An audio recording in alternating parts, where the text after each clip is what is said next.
So Rhythm, let me kick off with you because the recent Morgan Stanley report has been circulating, claiming why this is going to be India's decade. And everyone's been asking me, but how can it be India's decade when the whole world seems to be collapsing?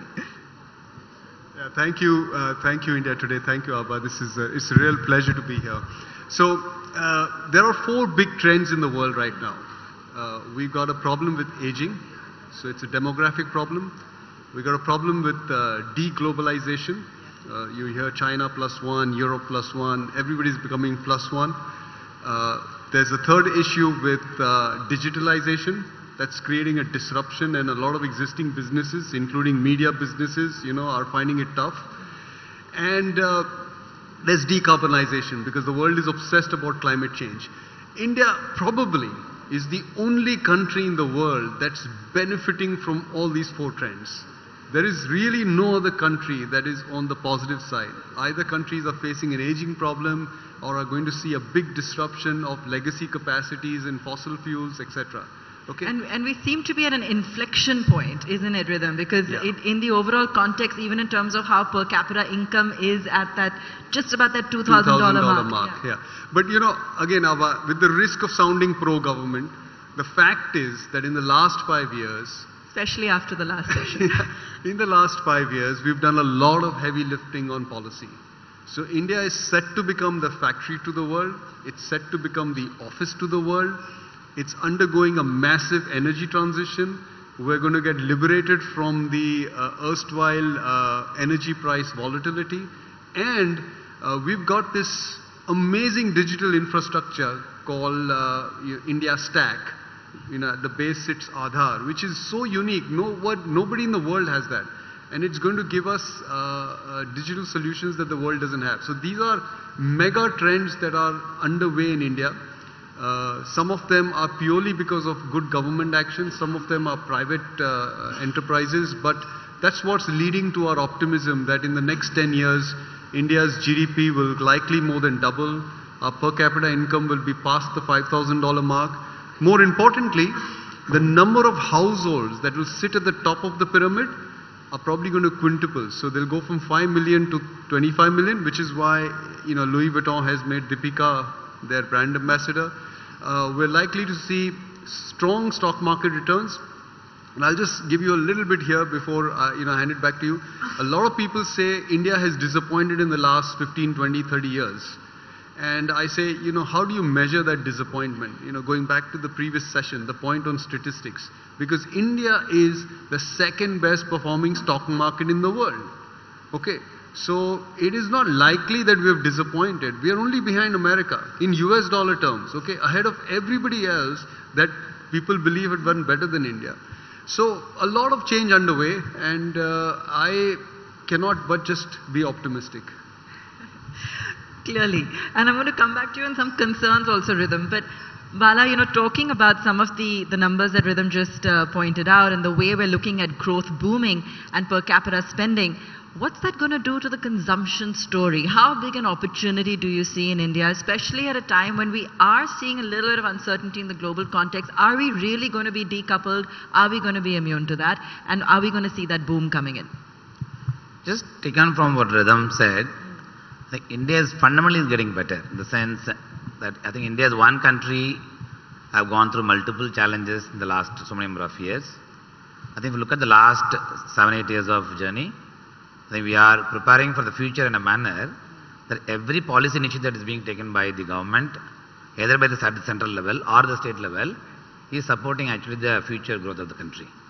You take right from the time Demon happened, the entire digital awareness in the country went up. The UPI, which of course done a revolution in the banking systems, nowhere in the country has happened. Today, every citizen of the country is able to actually use the UPI platform for payment transfers in the country. Therefore, the entire country is getting connected so seamlessly, which naturally I think should lead to an increase in awareness. That awareness should lead to increase in consumption and so on and so forth. That's something fundamentally I think we are getting better. Second is every policy initiatives are not short-term in nature. We are not doing any short-term fixing. Everything we are doing actually is more intended towards building the future of India in a manner that whether it is a Make in India theme or whether it is a Digital India theme or even the ONDC platform which is coming in, which is the One Nation Digital Commerce Platform, which is again coming in, is going to connect the entire country, whether it's from the commerce point of view or from the customer point of view, is going to connect it. That's also, in my view, fundamentally, I think things are getting better for the future. And then the third is actually the 80% of the population lives in the rural India. I think if you travel around the rural India, though the dependence of the rural India is coming from the agriculture sector, the awareness about how agriculture sector can contribute to the GDP of the country, that's one. And second, how people can become, earn more money by remaining in the agriculture sector, not leaving the agriculture sector and go to the cities and migrate and so on and so forth, but continue to focus on agriculture sectors and increase your earnings from agriculture per hectare point of view or acre point of view, and yet have a peaceful living life. Which is nothing but rural India is getting connected by your roads and other things, also actually making the India to prosper, which ultimately should lead to the increase in consumptions. There is absolutely no issue on that. Second is the current problem that you are facing in the world market, or something unique we can say probably for the world market, or they were not prepared for energy crisis. See, one, we can of course blame the Russia-Ukraine crisis and so on and so forth. The fact of the matter is, the worldwide, nobody was prepared for energy crisis price to go up so much because nobody has built their own capacity. India is one building capacity for themselves. So there was a time when Make in India was being created, there was some kind of criticism which came from the world market that why India should produce for themselves, they should produce for the world. The very fact that India is producing for themselves today, we are now becoming self-sufficient. I think this is going to actually make India look far better as we move forward because of the change in the culture. The last year, of course, is the population, as I mentioned about the young population. The new age which is coming in are no more dependent on work life. I think they will probably, the number of people actually choose to become an entrepreneur will be far higher than the people actually want to actually work in a place. Which has changed in the culture. The startup culture is changing in, that naturally is going to make people in every city of the country to become more richer. As a result of that, consumption as a theme will only go up. And currently, of course, if you look at the automobile sector, first time ever, all of us would be reading the newspaper. The waiting period of car has gone up from maybe 3 months to about 6 months, which I never seen in the past. Maybe I would have seen it maybe 20 years back when I was booking the scooters, where I wait for about 1 year period. Today we are seeing a waiting period. What does it mean? The demand is good, is coming from rural India, semi-urban India. At the same time, the aspiration levels are rising. At the same time, money availability in the hands of people is going up. And we're seeing that in the way stock markets are moving as well. Atul, you've been very big on the demographic story as well, and you've also been tracking really how all of this is going to stack up to move markets higher. Give us your perspective, and also how, taking off from what Bala said, this is really going to be driven by the domestic story, and it's really going to be some of the old cyclical plays that are going to come back and really capitalize on that. Thanks. So let's put things in perspective. As the markets stand, we talk about Nifty, it's a good index, we all follow. It's at 18,100. About a year ago, we were at lifetime highs, which was 18,600. So essentially the distance from lifetime high is 3%, which is pretty good. Why I say that is because if you look at, we know a lot happening in China. The Hong Kong market is 40% from lifetime highs, right? Tech, NASDAQ, absolute sweetheart. Everyone wanted to invest in a NASDAQ ETF. Everyone wanted US exposure. The NASDAQ in the last 1 year is 30% from lifetime highs. S&P 500, the top 500 US corporates, 20% from lifetime highs. So if you really go and see that among the top 20 to 25 global markets, the market nearest to lifetime highs, means showing relative strength, is actually India. So there is a method in the market, or is a belief system, that stocks that fall less in falling markets are leaders of the next bull market. I want you to reflect on it. It's a big takeaway. That the real test of markets, stocks, companies and industries are in difficult times.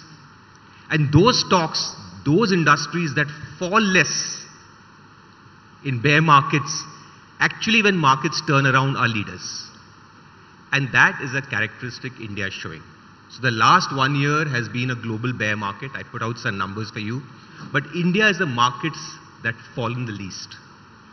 So in my 30 years that I've been in the markets, I have never seen this. And let me add on another negative point, that in this last 1 year, the total FII selling in this country has been $50 billion. So whenever FIIs used to sell, Indian markets used to tank. What's happened here? How come we've fallen so much less than global markets in spite of a $50 billion sell number by FIIs? What shifted? The shift is that there have been almost 40 billion that have come in from domestic flows. Every time over the last 30 years, I've been a broker, I've seen it at retail, institutional levels, whatever. Whenever markets tanked, Indian investors ran out of the door. FII bech raha hai, nikal jao, bhag jao. Markets are going to crash. But this is the first time that in fact we have seen positive flows. So now I want to think that, hey, what's happened here? Why aren't Indian investors panicking? How come they're adding on 40 billion? And you know, we all talk of this demographic shift. We refer to it other industries, etc. But the biggest beneficiary of the demographic shift is happening in India, in Indian markets and Indian investment patterns. You know, when I invested in the market, probably in my full family generation, I was the first guy who ever bought a stock. But today when I speak to my cousins, family, friends, even people with a salary of 10 to 15,000, they have a 1,000 rupee systematic investment plan going to mutual funds. So that is demographics and play.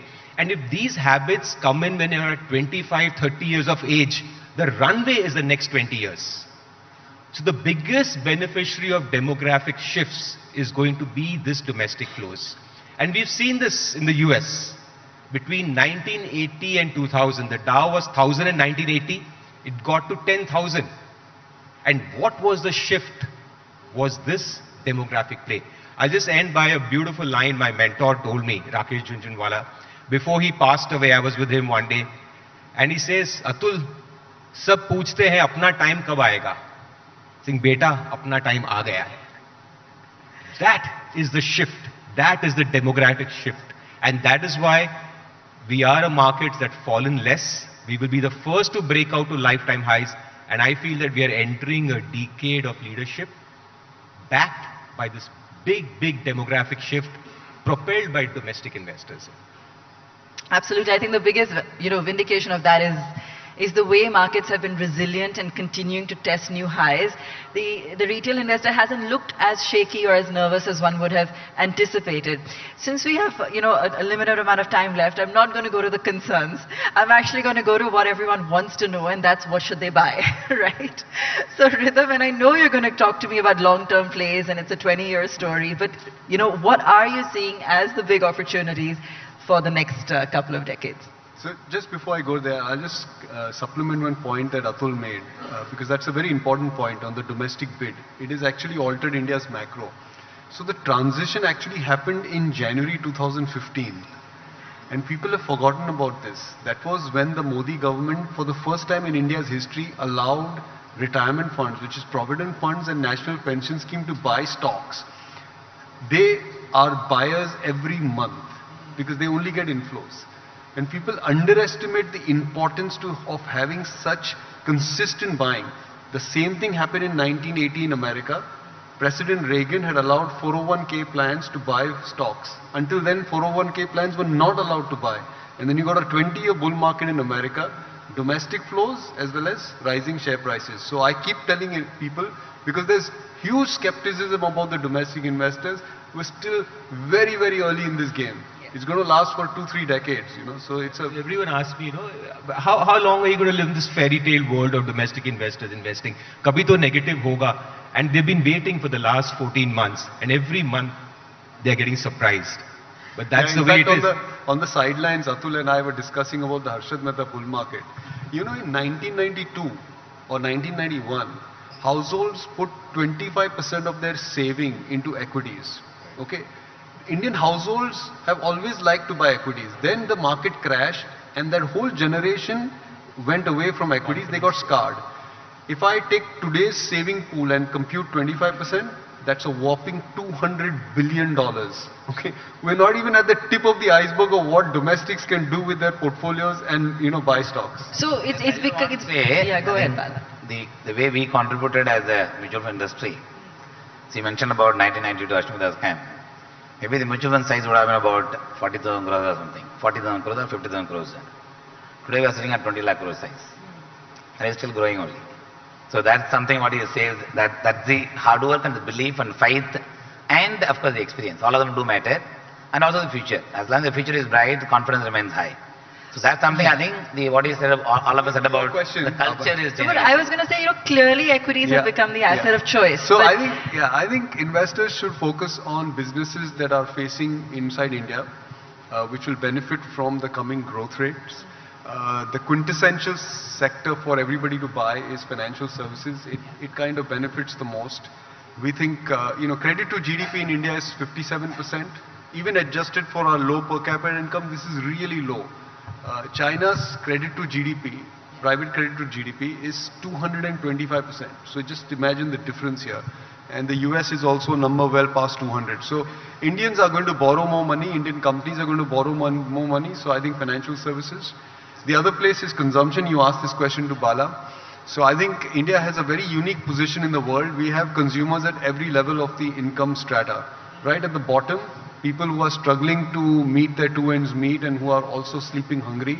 And at the top, people who are going to take vacations abroad and buy Louis Vuitton purses. Everybody is going to go up the consumption bar. So I think consumption and financial services will be my two pointed bets. There will also be a set of companies that will benefit from the fact that the typical CEO in the world now is comfortable about work from home. And it's better to work in Mumbai than Florida. It's a whole lot cheaper. So companies that get exposed to those trends will also do well in my view.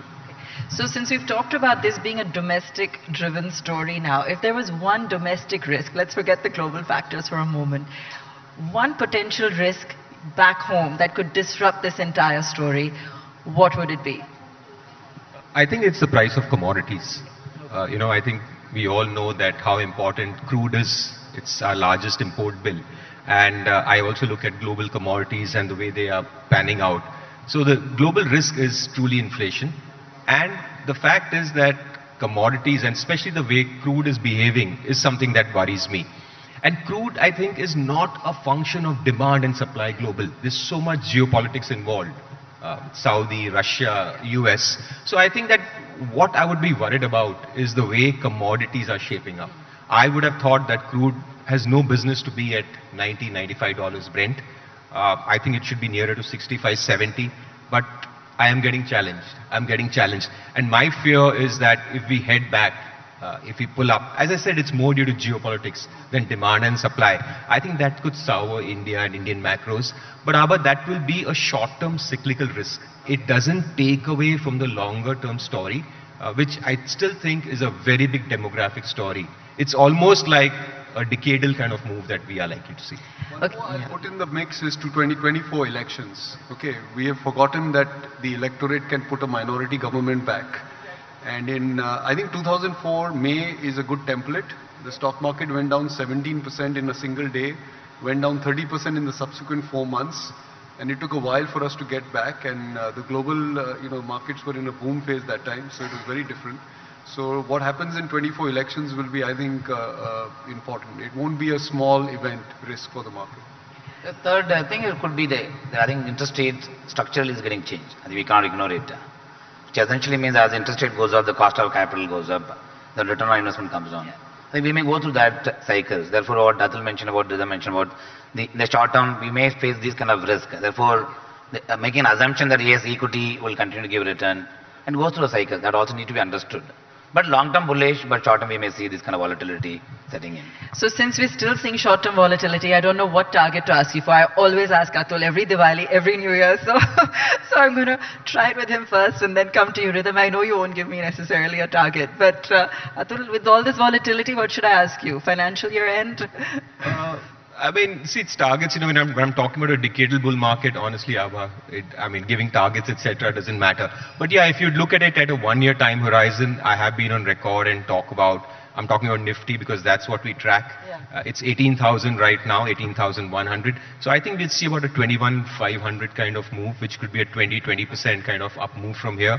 I think that's pretty good because your comparative assets are nowhere near that. So I personally feel that, and there's a lot more that you would make through stocks. I feel a lot of sectors will do very well.